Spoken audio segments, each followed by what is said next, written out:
दुनिया के बहुत से देशों के अंदर लागू था, हमारे देश के अंदर भी एक उसका कॉपी पेस्ट किया गया। ये एक्ट तो बहुत बढ़िया है। पूरे देश के अंदर जिस भावना से ये एक्ट बना, अगर उस भावना से ये एक्ट लागू होता तो उसके हिसाब से इंफ्रास्ट्रक्चर डेवलप होता। एनसीटी और दूसरी टीचर ट्रेनिंग संस्थाएं टीचर्स को ट्रेनिंग देती, कॉम्प्रिहेंसिव बच्चों को शिक्षा मिलती, इवैल्यूएशन होती। तो ये एक्ट बहुत बढ़िया था। इस एक्ट के अंदर कोई कमी नहीं, कोई डिटेंशन होनी भी नहीं चाहिए थी, क्योंकि बच्चे परीक्षा से डर के कहीं सुसाइड तक करते हैं, बोर्ड की परीक्षाओं से डरते हैं, बाकी परीक्षाओं से डरते हैं। परंतु मुझे कहते हुए खेद है, ना तो एनसीटी ने वो कोर्स बनाए जो बच्चों को पढ़ा सके, टीचर्स को ट्रेनिंग दे सके। किस लेवल पे इस शिक्षा का स्तर इस देश का उठना चाहिए था, वो उसके अंदर उठ सके। ना ही स्कूलों के लिए इंफ्रास्ट्रक्चर क्रिएट करने की तरफ राज्य सरकारों ने और केंद्र सरकार ने कोई ध्यान दिया। आरटी एक्ट के अंदर प्रोविजन था 1 किलोमीटर के अंदर, 3 किलोमीटर के अंदर, 5 किलोमीटर के दायरे के अंदर प्राथमिक स्कूल, मिडिल स्कूल और प्रिपरेटरी स्कूल शुरू से होने चाहिए, जो पूरे हिंदुस्तान में नहीं हो पाए हैं। प्राइवेट स्कूलों के अंदर 25% बच्चे इस एक्ट के तहत फ्री पढ़ाने का प्रोविजन था, जिसकी मॉनिटरिंग राज्य सरकारों को करनी थी।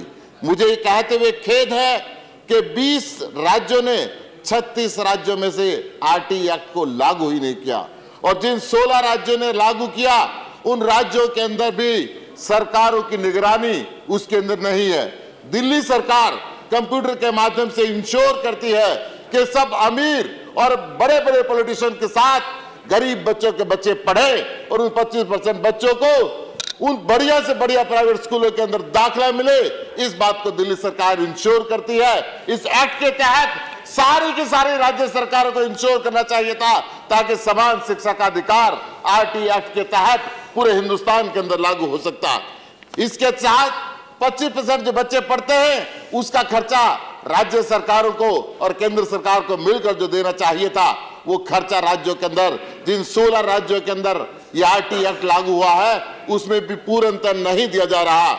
मैं ये कह सकता हूं कि दिल्ली सरकार 2242 रुपए एलकेजी से लेकर 5वीं कक्षा तक के हर बच्चे के लिए हर महीने उस प्राइवेट स्कूल को देती है जहां पे गरीब बच्चे को पढ़ाया जाता है। उसकी यूनिफॉर्म के 1100 रुपए दिए जाते हैं, और इसी प्रकार मिडिल क्लास के लिए 5वीं से 8वीं तक के लिए 2225 रुपए दिए जाते हैं, और उसकी यूनिफॉर्म के लिए 1400 रुपए दिए जाते हैं, ताकि उन बच्चों को महसूस हो कि हम भी बढ़िया स्कूलों के अंदर पढ़ने का हक रखते हैं। देश के अंदर एक समान शिक्षा की बात वहां पर आती है। माननीय सुशील गुप्ता जी, आपका समय खत्म। 1 सेकंड और ले रहा हूं सर, 1 सेकंड और ले रहा हूं। मैं कहता हूं जनाब, यह एक्ट बहुत बढ़िया था।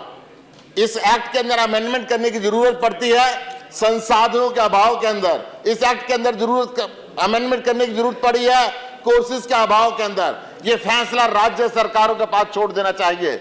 जिस प्रकार दिल्ली सरकार ने शिक्षा के अंदर अभूतपूर्व परिवर्तन किए हैं, विशेषकर स्कूली शिक्षा के अंदर, मैं उम्मीद करता हूं इस हाउस के माध्यम से पूरा हिंदुस्तान अगर शिक्षित होगा, वो तभी हो सकता है कि शिक्षा के क्षेत्र के अंदर अभूतपूर्व परिवर्तन के जाएं। दिल्ली सरकार अपने बजट में से 25% पैसा शिक्षा के ऊपर सीधा सीधा लगाती है, जबकि अन्य सरकारें नहीं लगा पाती, और भारत सरकार 3.7% लगाती है। मैं करबद्ध प्रार्थना करना चाहता हूं इस हिंदुस्तान को शिक्षित करने के लिए। अपनी बात खत्म करें, अब मैं अगले स्पीकर को बुलाऊंगा। अपनी बात खत्म करें। धन्यवाद, बहुत बहुत धन्यवाद माननीय सुशील कुमार गुप्ता जी।